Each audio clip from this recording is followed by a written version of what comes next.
அண்மை செய்தியை பார்க்கிறோம். பெரம்பலூர் அருகே திருமாந்துறையில் சுங்கச்சாவடி ஊழியர் மீது தாக்குதல் நடத்தப்பட்டிருக்கிறது. அண்மை செய்தியாக பார்க்கிறோம்.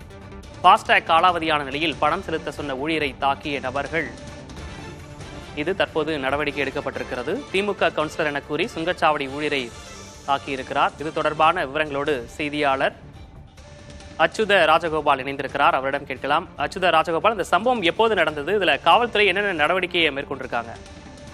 வணக்கம் திக்னேஷ். அதாவது பெரம்பலூர்ல இருந்து சரியாக ஒரு 17 கிலோமீட்டர் தொலைவில் திருமாந்துறை அருகே ஒரு சுங்கச்சாவடி இயங்கி வருது. இந்நிலையில நேற்று மாலை சென்னையிலிருந்து திருச்சி நோக்கி சென்று கொண்டிருந்த ஒரு கார், அதன் முன்னாடி திமுக கொடி கட்டப்பட்டிருக்கிறது. இதனிடையே ஃபாஸ்டாக் அந்த காரில் ஃபாஸ்டாக் செலுத்தக்கூடிய கட்டணமானது காலாவதியாகி இருக்கிறது. இது தொடர்பாக சுங்கச்சாவடியை சேர்ந்த நபர்கள் பணம் காலாவதி ஆகிடுச்சு, அதனால நீங்க ரொக்க பணம் கொடுக்கணும் அப்படின்னு சொல்ற மாதிரி கேட்டிருக்காங்க. இதனிடையே கட்டணத்தை நான் செலுத்த முடியாது, நான் ஒரு வழக்கறிஞர், நான் திமுகவுடைய ஒரு பொறுப்புல இருக்கேன் அப்படின்ற மாதிரியான வாக்குவாதங்கள் செய்து இருக்காங்க. இல்ல நீங்க காலாவதி ஆனாலும் நீங்க பணத்தை செலுத்திட்டு தான் போக முடியும், எதுக்காக நான் அங்க கொடுக்க முடியாது, எங்களுடைய வழக்கத்தை மாற்ற முடியாதுன்ற மாதிரியான வாக்குவாதங்கள் இங்க நடந்திருக்கு.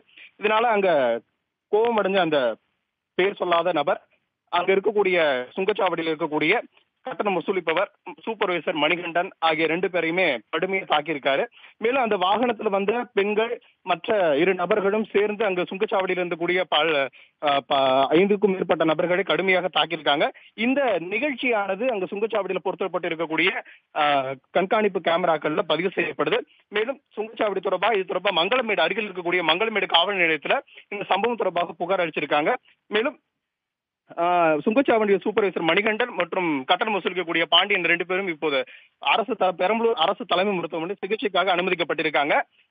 இது தொடர்பாக காவல்துறையினர் தற்பொழுது அந்த சிசிடிவி காட்சிக்கு கொண்டு இந்த கார் எங்கிருந்து எங்க வந்தது, இந்த கார் யாருக்கு சொந்தமானது, உண்மையிலேயே தாக்கப்பட்டவர் திமுக பிரமுகரா இல்லது என்ன காரணத்துக்காக தாக்கப்பட்டிருக்காங்க, இது தொடர்பான அவருடைய விலாசம் விவரம் தொடர்பான விவரங்களை தற்போது சேகரித்துக் கொண்டிருக்கிறார்கள். கூடுதல் விவரங்களுக்கு நன்றி அச்சுத ராஜகோபால்.